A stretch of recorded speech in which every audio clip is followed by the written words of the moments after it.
está aí começando a nossa lição, que tem por tema Libertos do pecado para uma nova vida em Cristo. Esse é o assunto da nossa lição nessa manhã.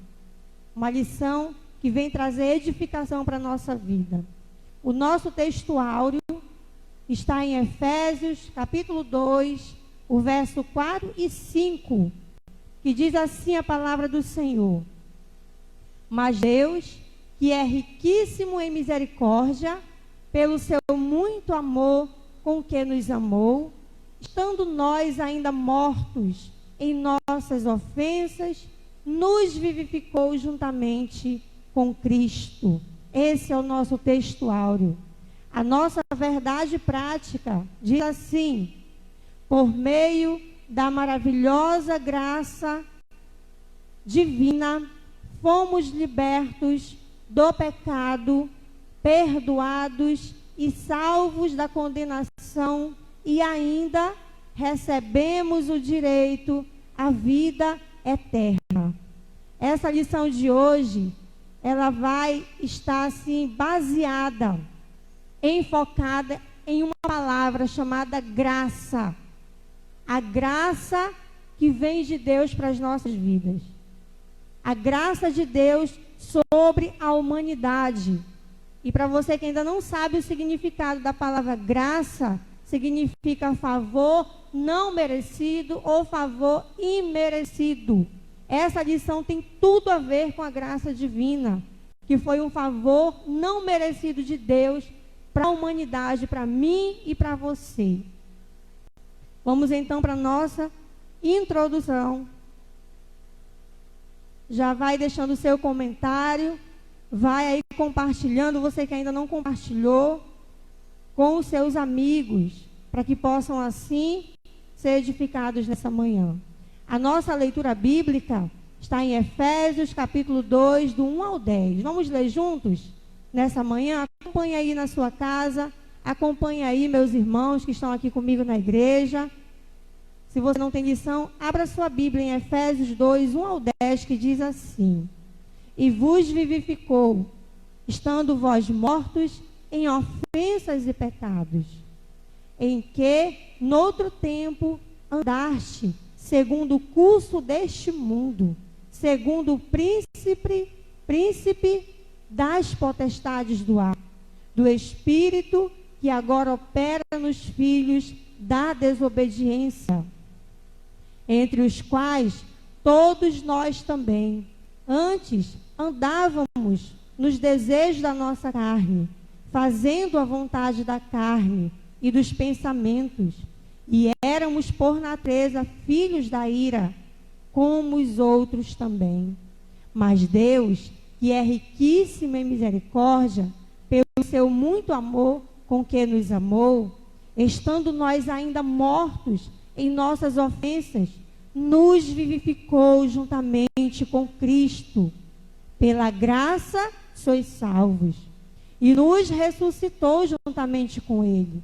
E nos fez assentar nos lugares celestiais em Cristo Jesus, para mostrar nos séculos vindouros as abundantes riquezas da sua graça, pela sua benignidade para conosco em Cristo Jesus. Porque pela graça sois salvos, por meio da fé. E isso não vem de vós, é dom de Deus. Não vem das obras, para que ninguém se glorie. Porque somos feitura sua, criados em Cristo Jesus para as boas obras, as quais Deus preparou para que andássemos nela. Toda honra e glória seja dada ao Senhor. Como eu falei a princípio, pela graça sois salvos. Grave, guarde essa palavra no seu coração. Graça. A graça de Deus sobre as nossas vidas, que tem nos alcançado e tem verdadeiramente nos libertado do pecado para uma nova vida em Cristo. Você que já é liberto, você que já é povo de Deus, você já desfruta da graça divina. E você que me ouve, que diz assim: eu não sei do que a senhora fala, eu não conheço da graça, eu não conheço desse amor, eu ainda não sou liberto. O Senhor Jesus veio para você também. Ele também quer te libertar. através da sua graça. O preço já foi pago, não há nada mais para se fazer. O que você precisa fazer é crer no Senhor Jesus Cristo, obedecer a sua palavra, obedecer e andar nos seus caminhos, porque a graça de Deus, ela também te alcança nessa manhã. Você recebe? Eu pude ouvir um amém aqui pela fé. Eu não ouvi não, mas eu creio que você disse amém na sua cara, Jair. A Jair também falou um amém ali, glória a Deus. A presente lição e a sessão da Epístola aos Efésios apresenta relevantes aspectos doutrinários da salvação.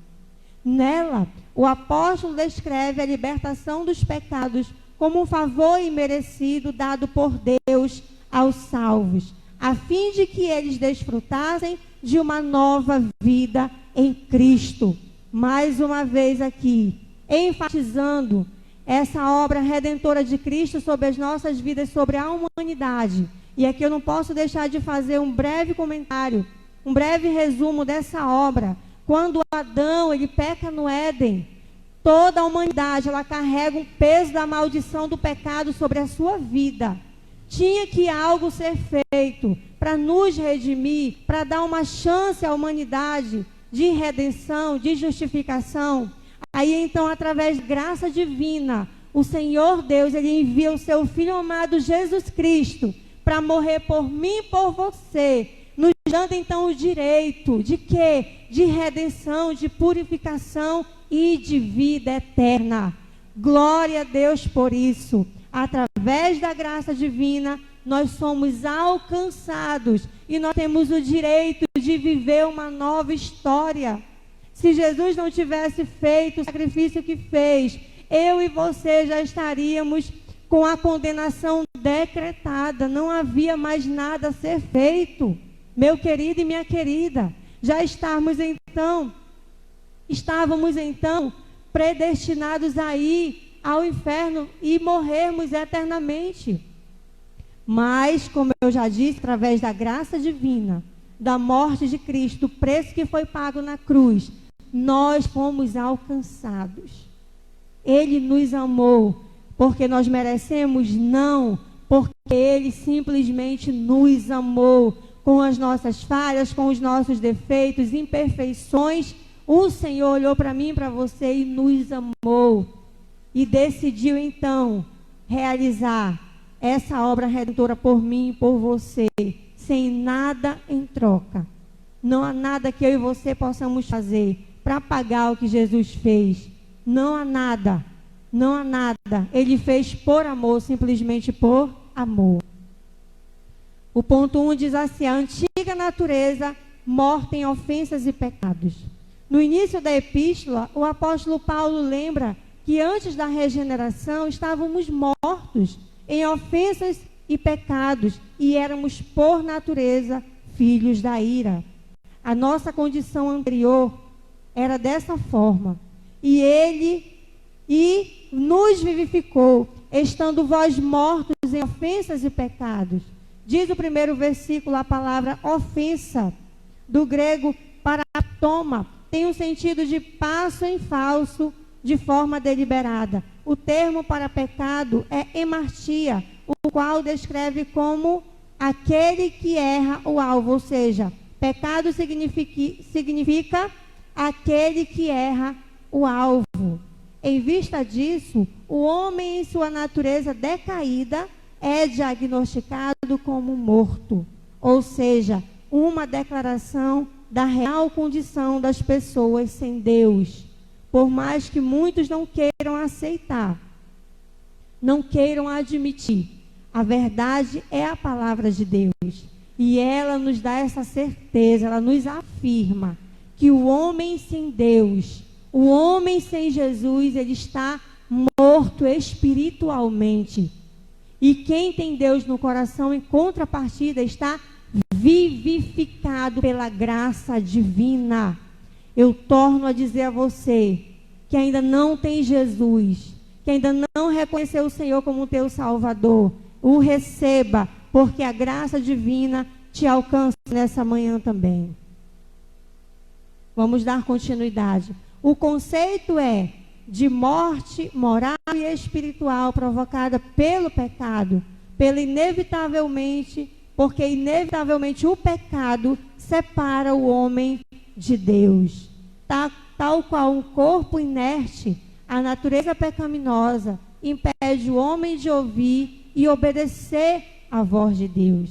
Quem assim vive está morto enquanto vive. O homem sem Deus, ele tem os seus ouvidos agravados, tapados espiritualmente. Ele não consegue ouvir a voz de Deus, os comandos do Senhor. Ele está cego espiritualmente. Ele não consegue ver a luz divina brilhando sobre a sua vida. Ele não consegue ver isso. E espiritualmente ele está morto. Diz aqui a nossa lição. O ponto 2 diz assim: nossas ofensas e pecados. A má conduta em que noutro tempo andaste é descrita por Paulo por meio da metáfora o ato de andar. Refere-se às atitudes erradas adotadas na vida passada do salvo antes da regeneração, quando diz no verso 1, do capítulo 2, que fala: andastes como nós andávamos antes em pecado, segundo o curso deste mundo. Os costumes eram praticados conforme o sistema mundano, na época, tais como a imoralidade, o furto, a mentira. Uma constatação de que o salvo não deve tomar a forma do mundo, relativizar o pecado e muito menos ajustar-se à maneira de viver de seu tempo. Quando fala que nós andávamos em pecado, está falando de uma prática divina. Era a forma como eu e você nos comportávamos em pecado. Ou seja, quem vem para Cristo, se ele roubava, hoje ele não rouba mais. Se ele mentia, hoje ele não mente mais. Se ele enganava, hoje ele não engana mais. E assim sucessivamente para todo e qualquer pecado que você queira dar nomes. Quem é salvo, quem aceita Cristo como seu Salvador, se você se diz cristão, você precisa. O Senhor, Ele quer de mim e de você uma nova conduta de vida.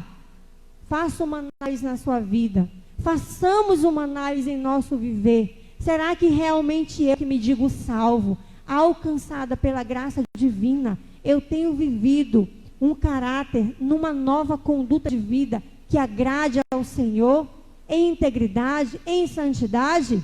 É isso que Deus espera de nós. Glória a Jesus.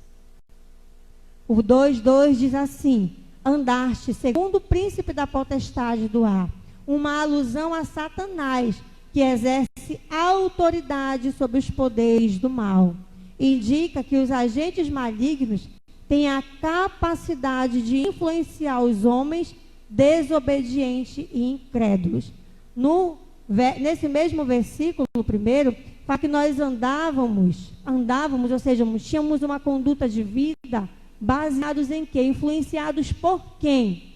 Pelo príncipe das trevas, das potestades do ar, o próprio Satanás. Essa frase, esse verso, ele nos traz a certeza de que quem não tem Cristo como seu centro, como seu Senhor, aquele que coordena as suas vidas, há um outro Senhor na sua vida. E a palavra nos afirma que esse Senhor, que não é Cristo, é então Satanás. É duro ouvir isso, é duro aceitar, mas é uma realidade. Se eu não deixo o Senhor Jesus ser o Senhor da minha vida, automaticamente, sem pedir licença, o diabo ele vem e se torna o Senhor da minha vida e da sua vida, se você assim permitir. Quer ver uma prova disso? Vamos ler aqui em 2 Coríntios, capítulo 4, verso 4. Vamos ver o que diz? Vou apenas tomar um pouquinho de água para molhar a garganta.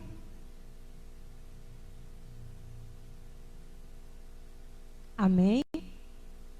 2 Coríntios 4 e o 4 diz assim: nos quais os deuses deste século, ou o Deus deste século, cegou o entendimento dos incrédulos, para não lhes resplandecer a luz do evangelho da glória de Cristo, que é a imagem de Deus. Aqui está a confirmação de que quem não tem Cristo, Quem vive segundo o curso desse mundo, segundo os prazeres do mundo, o próprio Deus deste século, aqui na palavra está Deus com D minúsculo, está se referindo a Satanás.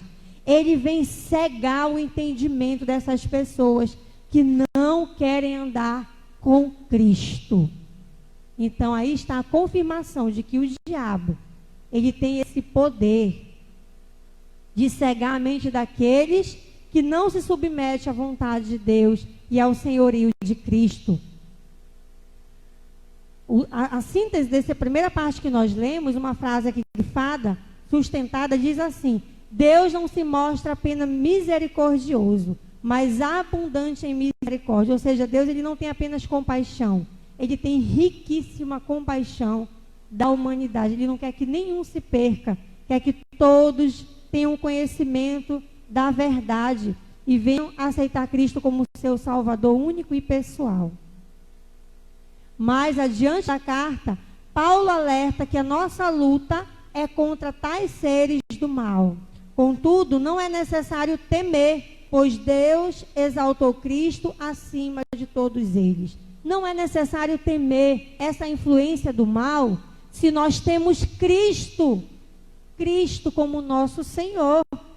Porém, quem não está debaixo da cobertura espiritual do Senhor, ele é um alvo vulnerável e fácil, uma presa fácil ao inimigo. Então eu digo a você, nós não precisamos temer o inimigo se nós estamos debaixo do senhorio de Cristo sobre as nossas vidas.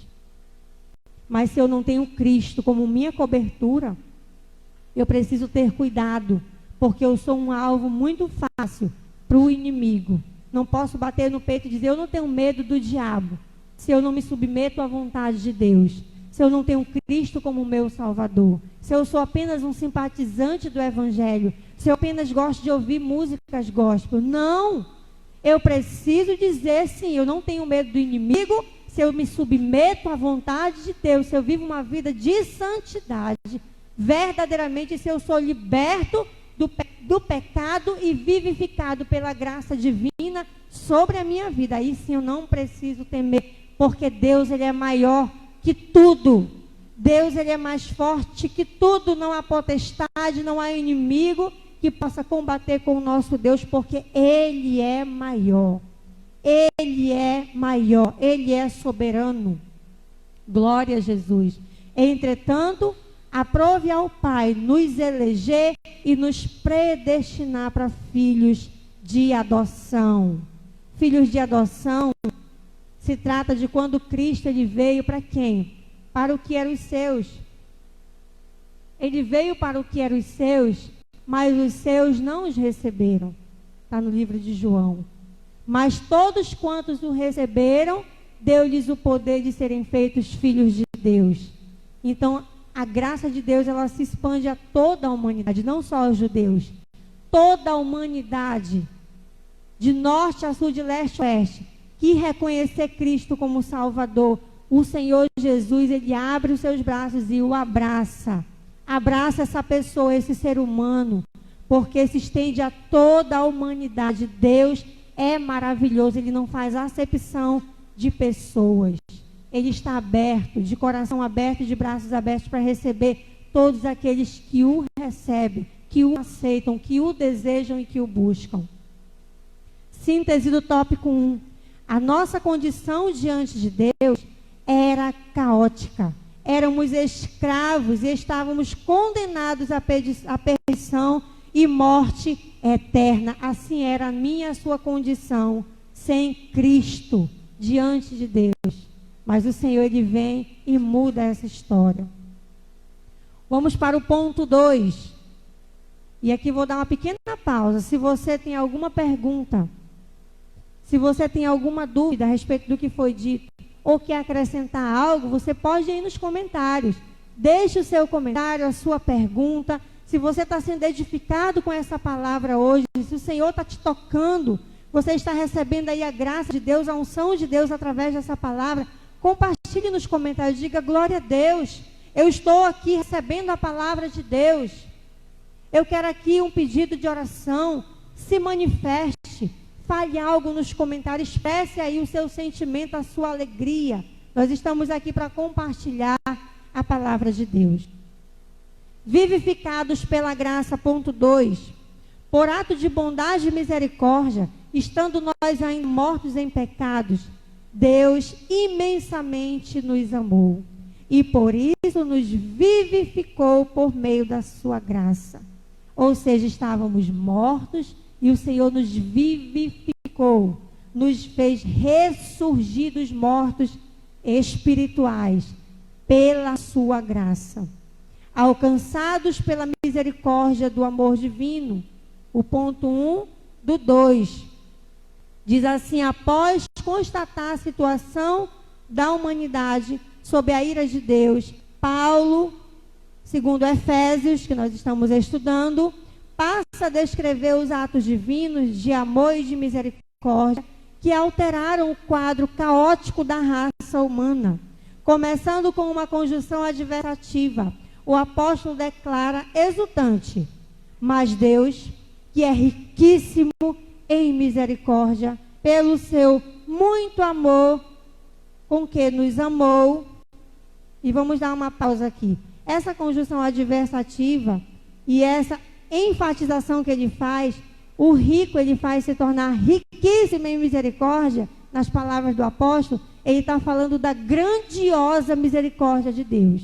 Não é apenas misericórdia, é uma misericórdia abundante, grandiosa, riquíssima, que tem nos alcançado. É inexplicável a misericórdia de Deus. Não é comparada a minha sua misericórdia. Misericórdia é quando você tem compaixão de alguém. Você vai à rua andando e vê uma pessoa ali, embriagado, caído, sujo, e você olha e diz: poxa, queria poder ajudar? Ou poxa, eu acho que eu vou ajudá-lo, e vai lá e oferece ajuda. Você teve misericórdia. A misericórdia de Deus não é comparada a essa misericórdia humana. É uma misericórdia que ultrapassa o nosso entendimento. Vai muito, muito mais além que tudo isso. Amém? O ato de misericórdia implica em compaixão e simpatia para com os indignos. A carta aos Efésios, cheio de escárnio, Deus não se mostra apenas misericordioso, mas abundante em misericórdia. E essa riquíssima misericórdia procede do seu muito amor com que nos amou. A Bíblia enfatiza que foi a magnitude desse amor que motivou a nossa salvação. O que pode, então, explicar tão grande misericórdia de Deus sobre as nossas vidas? Aqui está a resposta. O amor de Deus, irmãos, que é um amor incomparável, que é um amor inexplicável, que excede o amor de um pai, de um filho, até mesmo o amor de uma mãe. É um amor incomparável, é o amor de Deus. E nos lembramos então de um capítulo, um versículo e um livro que fala desse amor, que você tem certeza que sabe de cor e salteado. Você pode dizer qual é esse verso, esse capítulo, esse livro que fala desse amor? Se você puder, coloque aí nos comentários. Eu vou aguardar aqui 10 segundos. O Rafael vai acompanhar. Acompanha aí, Rafael. Se alguém está ligado aí, entendendo qual é o livro, quem está aqui já sabe? O capítulo e o versículo que fala claramente desse grande amor de Cristo sobre nós, que fala da graça divina, que até uma criança sabe. Quem sabe, irmãos? Coloque nos comentários. Alguém acertou, Rafael? O povo está inteligente? Ninguém acertou, mas pelo menos tentaram. Vamos, pessoal. Tem alguém comigo aí? Quem está comigo? Quantos? 19 pessoas aí nos acompanhando. Responda, você que conhece a palavra de Deus. É muito fácil. O livro, o capítulo e um versículo que fala desse amor grandioso que tem nos alcançado. Vou dar uma dica. O livro começa com J. Não posso mais falar. Coloque nos comentários aí que eu sei que você sabe. Talvez a internet esteja lenta para os irmãos. Eles estão digitando rapidamente aí porque eles sabem qual é o capítulo e o versículo. Eu vou dar mais tempo e vou continuar para você responder. Depois eu venho dar a resposta. vamos continuar. Vivificados por sua graça, descrevendo as dádivas divinamente concedidas aos salvos, o apóstolo enfatiza que o amor de Deus nos alcançou, estando nós ainda mortos em nossas ofensas.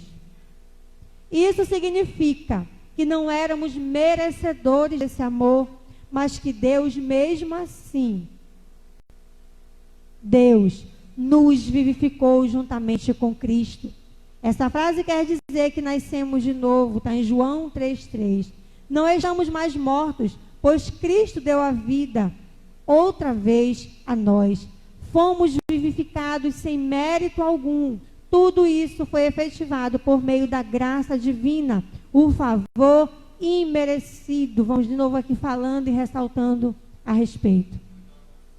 Vamos dar uma pausa aqui para ver os comentários da pergunta que eu acabei de fazer. E teve um aqui que acertou, aluno nota 10 da Escola Bíblica de hoje.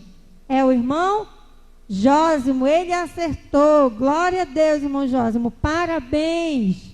O Senhor acertou. É João 3,16?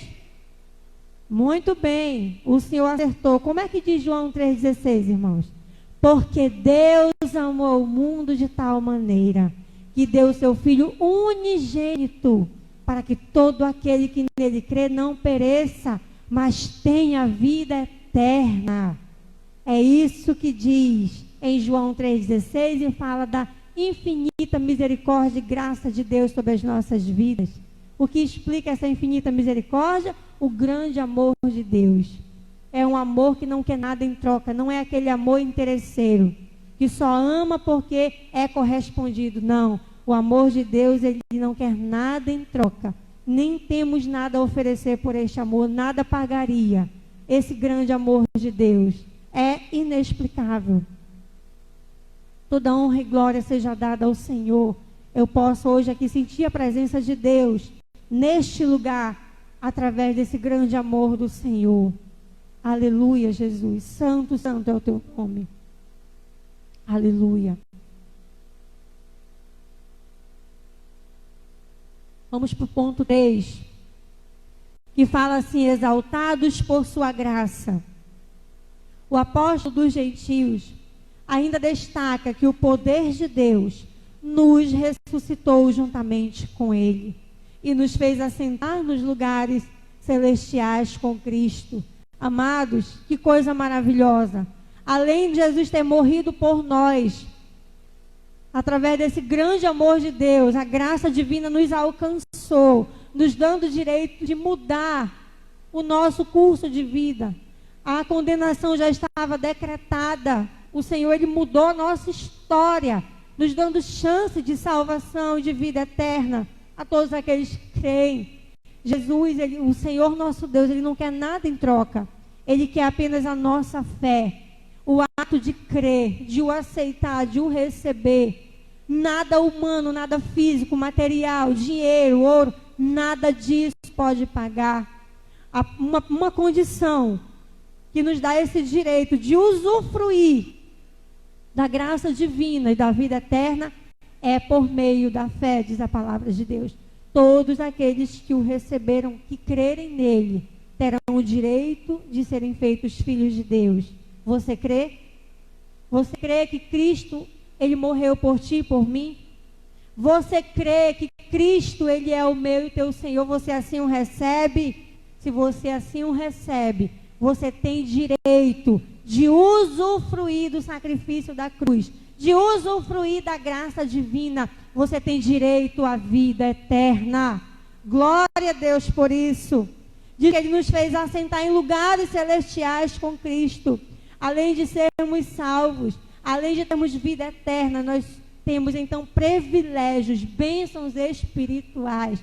Jesus, quando morre na cruz, ele não só nos dá direito à vida eterna, mas ele nos dá direito a bênçãos e privilégios espirituais, que talvez hoje você nem entenda, que talvez hoje você diga assim: eu não estou vivendo ainda esses privilégios, mas você precisa crer.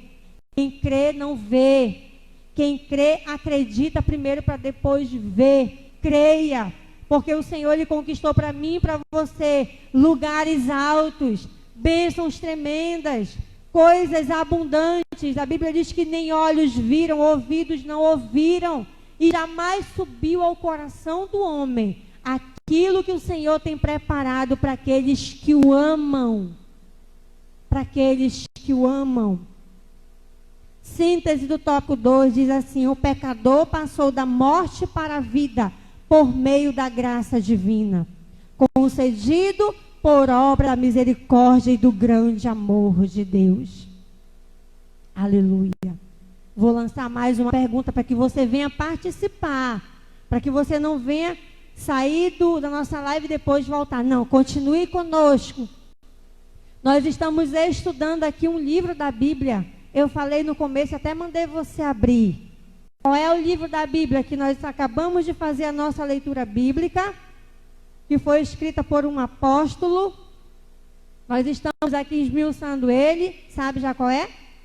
Rafael e Jaine, que estão aqui comigo, nos apoiando, sabe? Eles sabem, eles não vão responder. Mas os irmãos, os amigos que nos acompanham aí, quantas pessoas tem conosco, Rafael? 18 pessoas, os 18 abençoados que estão aí. Qual é o livro que nós estamos aqui estudando nessa manhã? Alguns versículos e um capítulo. Coloque aí para nós nos comentários. Foi escrito por um apóstolo. Deixa aí que eu sei que você sabe. Você é bênção de Deus, você é inteligente, é sábio, instruído pelo Espírito Santo. Vai colocando e a gente vai continuar. O ponto 3. Nós estamos quase chegando no final da nossa lição. Diz assim: Paulo revela que a salvação não depende de obras humanas, porque pela graça sois salvos, diz ele aqui, entre aspas, por meio da fé.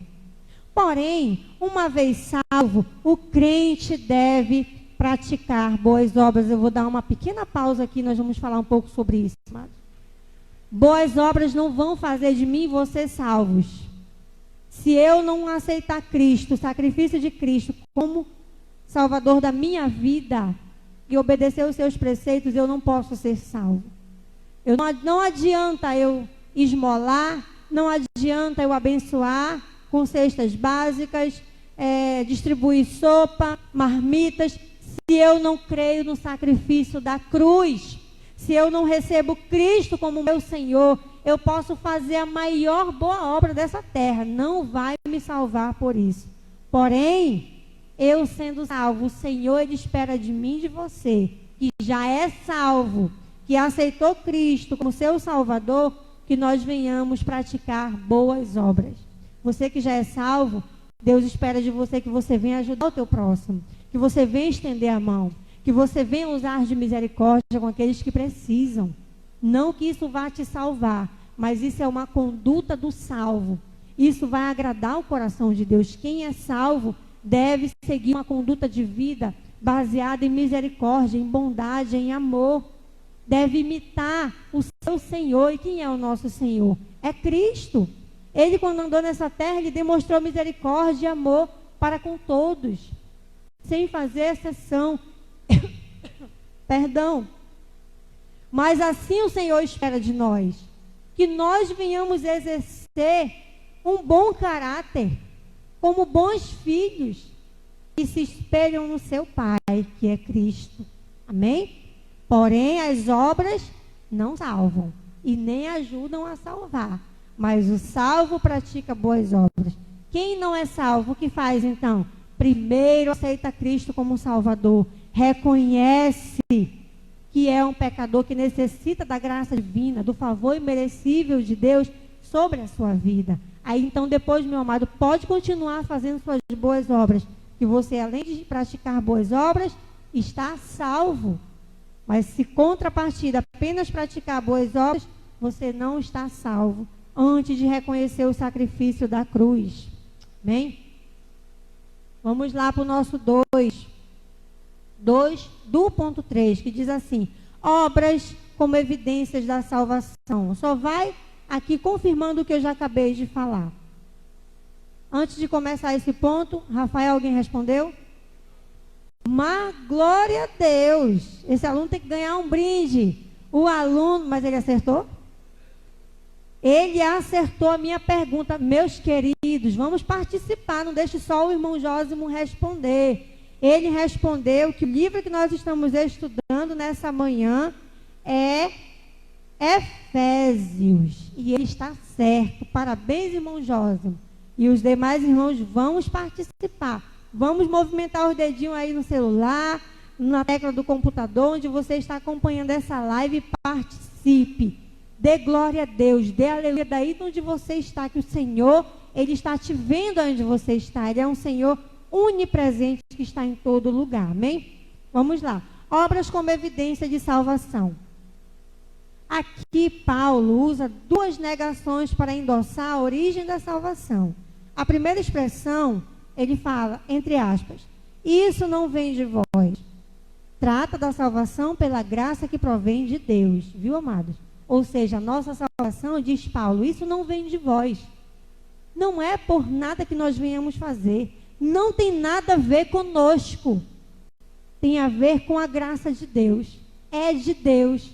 Não tem a ver conosco. O que quer dizer isso? Não tem a ver conosco, não vem de vós. Não é porque eu sou bonita, não é porque eu sou inteligente, não é porque eu sou branca, porque eu sou preta, porque eu sou amarela. Não é nada disso. Isso não vem de vós. Está dizendo que tem tudo a ver com Cristo, com o nosso Deus. É pela graça de Deus.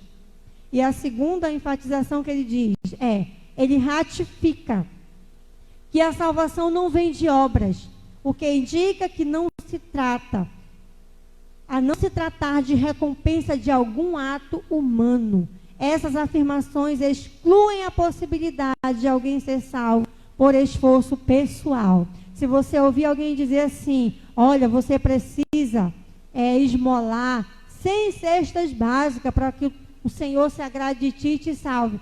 Não é verdade.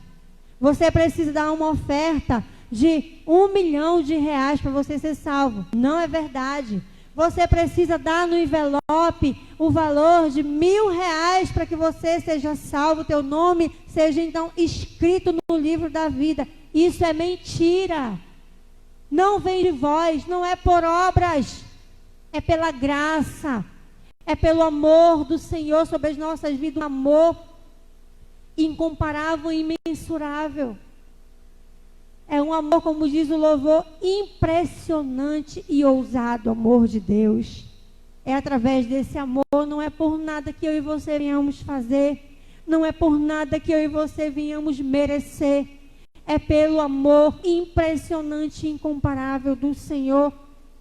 Glória a Jesus. Santo, santo é o nome do Senhor. A nossa síntese do tópico 3 diz assim, amados. A salvação é graça divina por meio da fé. As obras não são o meio, mas é o resultado da nossa salvação. Aquilo que eu falei anteriormente. Não adianta praticar boas obras esperando ser salvo por isso. Não vai acontecer. Primeiro você precisa reconhecer o sacrifício da cruz. Reconhecer que Cristo, Ele é o teu Senhor e Salvador. O aceitar, o confessar, com seus lábios falar e declarar, Senhor, eu preciso de Ti. Eu preciso da salvação, Senhor. Da vida eterna que é vinda de Ti para a minha vida através da graça. Aí então você está salvo, confessando Cristo como teu Salvador. E você vai então viver uma vida de boas práticas, de boas atitudes, de boa índole, como um bom filho de Deus, como um bom imitador de Cristo, amém? Uma pequena pausa para uma água, amém, amados?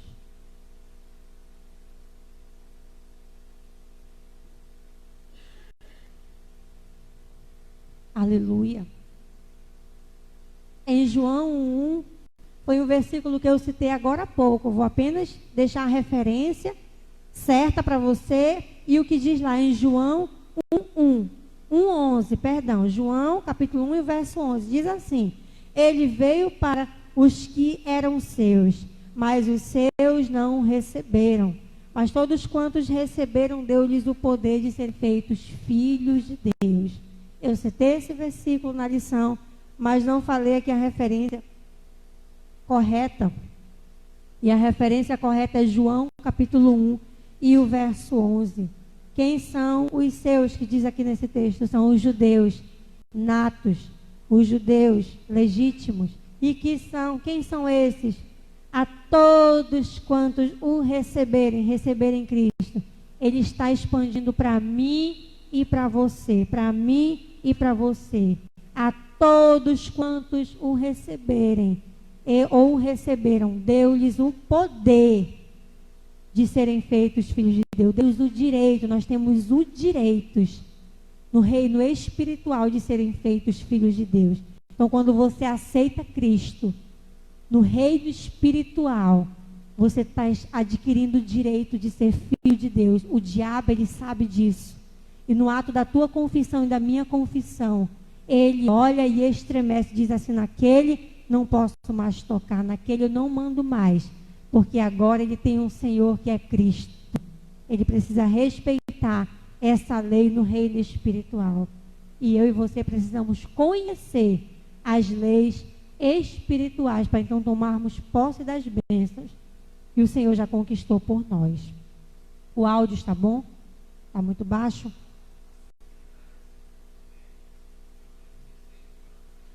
Pastor Michael? Pastor Michael também acertou João 3,16. E Sônia Andrade, a minha amada amiga e irmã Sônia Andrade, também acertou. Parabéns, Sônia. Parabéns, pastor Michael. E parabéns, irmão Jósimo.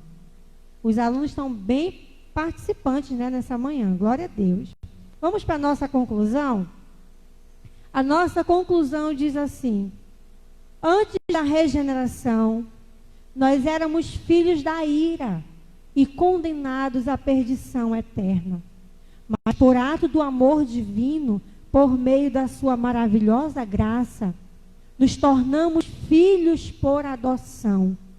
Essa gloriosa salvação nos foi concedida independente de nossas obras. A partir da salvação, passamos a praticar boas obras que glorificam a Deus, nosso Pai. E aqui está a nossa conclusão, amados, da nossa lição, que vem fazer esse pequeno resumo do que nós estudamos hoje. Estávamos outrora perdidos, condenados à morte. Vem Deus com a sua graça. Vem Deus com a sua graça infinita. Envia Cristo, morre por nós. Somos então resgatados. Por quê? Porque nós aceitamos esse sacrifício, aceitamos a Cristo. Então nós somos então, temos o nosso curso de vida mudado. Outrora condenados, pois caminhávamos em pecados. Mas agora a graça divina nos alcança, recebemos Cristo e o nosso caminho agora do inferno, da morte eterna, vai direto para o céu. Salvação eterna. E através dessa salvação, então, nós começamos a praticar boas obras, porque já somos salvos. Você pode dizer: pastora, mas eu ainda não sou salvo, não aceitei Cristo. Eu pratico boas obras, o que eu devo fazer? Continue praticando boas obras. Mas então agora aceite Cristo como teu Salvador único e pessoal. E pratique boas obras. Você precisa apenas aceitar Cristo. A outra parte você já faz. Aceite a Cristo como teu Salvador, para que você tenha direito de salvação. Aleluia. E aqui nós estamos encerrando, eu passei da hora um pouquinho, a nossa lição, mas para mim estava muito gostoso, eu creio que para os irmãos também estava. Se não estava, eu vou responder por você, estava uma bênção, porque a palavra de Deus sempre é bênção para a nossa vida, sempre é agradável. E diz na palavra do Senhor que quem é de Deus, responda nos comentários o resto desse versículo aí. Quem é de Deus, eu vou deixar você responder. E vou esperar, não vou responder o resto. Essa é a nossa lição. Eu quero orar com você nessa manhã, agradecendo ao nosso Deus por tudo que Ele tem feito em nossas vidas. Tem algum pedido de oração, Rafael? Não tem pedido de oração específico, mas eu vou estar orando para que a bênção de Deus venha alcançar a tua vida nessa manhã. Oremos nessa manhã. Senhor, meu Deus e querido Pai, queremos, Pai, te agradecer por essa lição abençoada, que só veio trazer a nós um conhecimento a mais, uma clareza, Senhor, ou até mesmo nos lembrar do grande sacrifício que o Senhor fez na cruz por nós, aonde outrora estávamos acorrentados, aprisionados pelo diabo, pelo poder do pecado, Senhor. E o Senhor tem nos alcançado, enviando a Cristo para morrer por nós, através da graça, de um favor merecido, onde nós não somos dignos, Senhor, de receber tão grande sacrifício, mas o Senhor nos amou e aprove a Ti, Senhor, agradou a Ti, o Senhor assim decidiu exercer esse sacrifício por nós, fazer esse sacrifício por nós. Nós só temos a Ti agradecer, Senhor. Muito obrigado. Muito obrigado, Senhor, por nos amar tanto.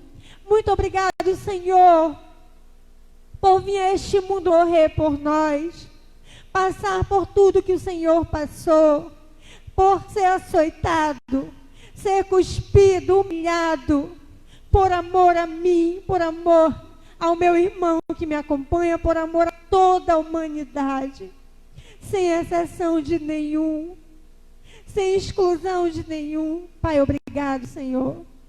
Sabemos que nada que nós venhamos dizer ou fazer pode pagar o Teu amor, a Tua graça. Mas nós sabemos que o Senhor espera de nós, Pai, que nós venhamos, então, Te imitar, ser cristãos verdadeiros nessa terra, que o Senhor venha nos dar graça, para que nós possamos assim fazer, agradar o Teu coração, obedecer a Tua palavra, nos santificar. Apenas isso, Senhor. Eu sei que o Senhor quer de nós obediência, fidelidade, que Tu venha nos abençoar e nos conservar assim, nos dando graça e força. Pai, eu quero, Deus, estender a minha mão e profetizar toda sorte de bênção sobre cada um que me acompanha nessa manhã, sobre cada um que talvez posteriormente vai abrir esse vídeo, que vai estar salvo no YouTube por muito tempo. Que essas pessoas venham ser alcançadas pela Tua bênção, pela Tua graça, pela Tua salvação, pelo Teu amor, por prosperidade, saúde, alegria, bênçãos espirituais, materiais, físicas, que todas as áreas da sua vida sejam abençoadas nessa manhã, em nome de Jesus. Se tinha algo travado, eu profetizo e declaro em nome de Jesus, que toda porta fechada venha se abrir para Ti, que todo ferrolho venha cair por terra, todas as correntes, todo mal venha bater em retirada, em nome de Jesus. Em nome de Jesus, amém. E eu agradeço a oportunidade em nome do Senhor Jesus.